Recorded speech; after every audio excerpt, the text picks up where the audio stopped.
Sejam bem-vindos ao nosso canal Deus tem promessa para você. Aqui nós queremos nesta manhã estar compartilhando com você o livro de Apocalipse, capítulo 2, versículo 8 ao 11, falando sobre a segunda carta que João escreveu em Apocalipse para as igrejas da Ásia, hoje conhecida como Turquia. E diz assim: ao anjo da igreja que está em Esmirna, escreve: aquele que foi morto e reviveu. É aquele que é o primeiro e o último. Conheço a tua tribulação pela qual está passando, e a sua pobreza, embora seja rico, e a blasfêmia dos que se declaram judeus e não são, sendo isto sim sinagoga de Satanás. Não tenha medo das coisas que vai sofrer. Eis que o diabo está para lançar algum de vós na prisão, para que vocês sejam postos à prova e passem por uma tribulação de 10 dias. Seja fiel até a morte, e eu lhe darei a coroa da vida. Quem tem ouvidos, ouça o que o Espírito diz às igrejas. O vencedor, de modo nenhum, sofrerá o dano da segunda morte. Louvado seja Deus. Então, nessa tarde, manhã, noite, nós queremos compartilhar com você um pouco sobre esta carta, sobre alguns ensinos que pude observar nesse texto. Esmirna, ela é hoje a terceira maior cidade da Turquia. Ela é uma cidade litorânea, as águas são muito cristalinas, é uma cidade próspera, rica em azeite e frutos do mar, obviamente. Então, essa carta ela é endereçada à igreja, ao anjo da igreja que está em Esmirna, a liderança. E Jesus se identifica como aquele que é o primeiro e o último. Isso quer dizer, aquele que começou todas as coisas e termina em todas as coisas. Naquele em qual todas as coisas têm início e em todas as coisas têm o seu fim. Então, é alguém que se identifica, alguém que se apresenta como tendo controle de todas as coisas. Alguém que se apresenta como aquele que não perde o domínio de nada. Nada lhe foge ao seu controle. E embora pareça um paradoxo, porque ele vai dizer que eu sou aquele que estive morto, porém estou vivo, porém ressuscitei. Então, mas como é que ele tem o controle de todas as coisas se conseguiram matá-lo, se conseguiram fazê-lo viver? Mas ele, apesar dessa morte na carne, ele vive hoje para todo sempre. Ele reina para todo sempre. Ele sempre reinou. E ali, então, Jesus é aquela pessoa de duas naturezas, a natureza física e a natureza divina. Então, Jesus esclarece que ele venceu a morte, que ele venceu o mal, que ele venceu as coisas improváveis, que ele venceu, que ele derrotou tanto o primeiro inimigo como o último inimigo, que Paulo vai nos dizer que é a morte. O último inimigo a ser vencido é a morte. Então, Jesus se apresenta dessa maneira para essa igreja, trazendo uma palavra de paz, trazendo uma palavra de esperança, trazendo uma palavra de confiança, porque aquele que espera nele, primeiro e último, tem certeza de resposta, tem certeza de solução.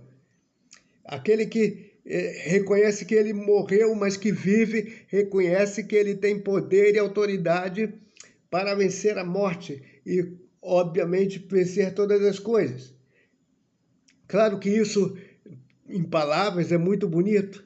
Isso na prática se torna um tanto mais difícil, na experiência é viver essas coisas, mas ele diz: eu sei que você habita num lugar de dificuldade.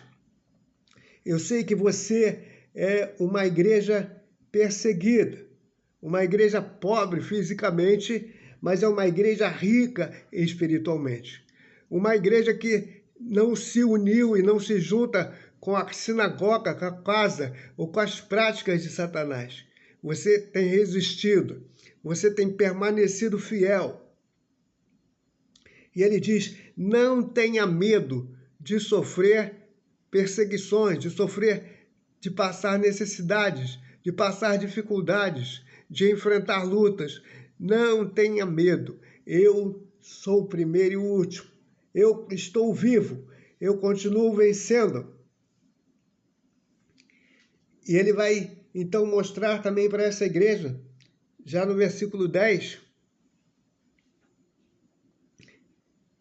vai fazer uma exortação a essa igreja, que ela resista apesar da perseguição, que ela resista, ou seja, que ela se mantenha fiel apesar do sofrimento, que ela se mantenha fiel apesar das perseguições satânicas, que ele permaneça fiel apesar da pobreza,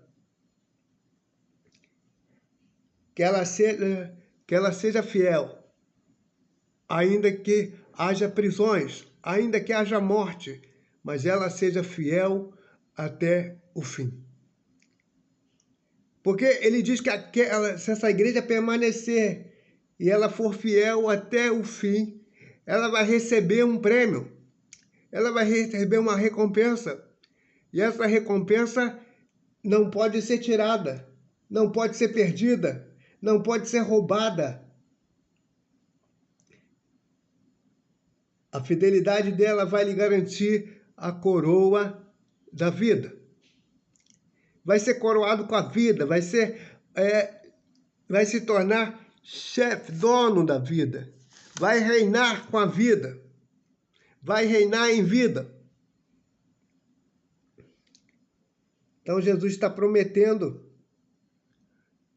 Mas ele faz uma segunda promessa no versículo 11. Mas só que no versículo 11 ele chama também a atenção e ele repete a mesma palavra da carta que foi dirigida a Éfeso, a primeira carta. Ele diz: quem tem ouvidos, ouça o que o Espírito diz às igrejas. Veja que está no plural também, as igrejas. Quem tem ouvidos. Então ele também não fala de um ouvido só, o que também denota a ideia de não estar falando apenas para uma pessoa ou para uma igreja, ele está falando para um conjunto, para uma comunidade inteira. Tanto na época de João, quando no futuro próximo de João, ali pelos séculos I, século II e hoje para nós. 20 séculos depois.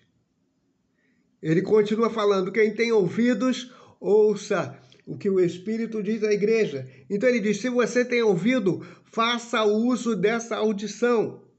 Se você está escutando, faça uso, se aproprie daquilo que você está ouvindo, daquilo que você está recebendo nessa manhã, para a sua vida, para a sua casa, para a sua família, para a sua igreja, para o seu povo.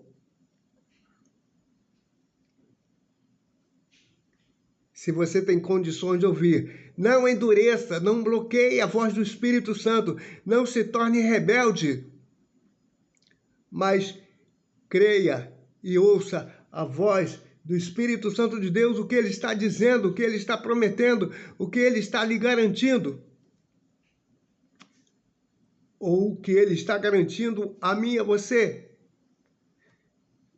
nesse dia, como tem garantido em todos os momentos, porque Jesus aqui está pedindo para a igreja ser fiel a ele, porque ele já é fiel à igreja. Foi ele que tomou a iniciativa de chegar e chamar a atenção da igreja, de esclarecer essa igreja, de fortalecer essa igreja, de sustentar essa igreja, de sustentar o anjo da igreja, os líderes dessa igreja. Foi ele e é ele quem toma essa liderança, quem toma esse controle. É ele quem mantém, é ele quem sustenta. E aí a segunda promessa contida nesse texto, mas essa é para quem são fiéis. O que não está desligado tem a mesma força. E a segunda promessa é: o vencedor de modo nenhum sofrerá o dano da segunda morte. Aquele que ouve a voz do Espírito Santo, a igreja que ouve a voz do Espírito, de modo nenhum, ou seja, não sofrerá de jeito nenhum, de maneira nenhuma, de forma nenhuma, em época nenhuma, sofrerá o dano da segunda morte. E o dano da segunda morte significa morte espiritual, separação de Deus eternamente.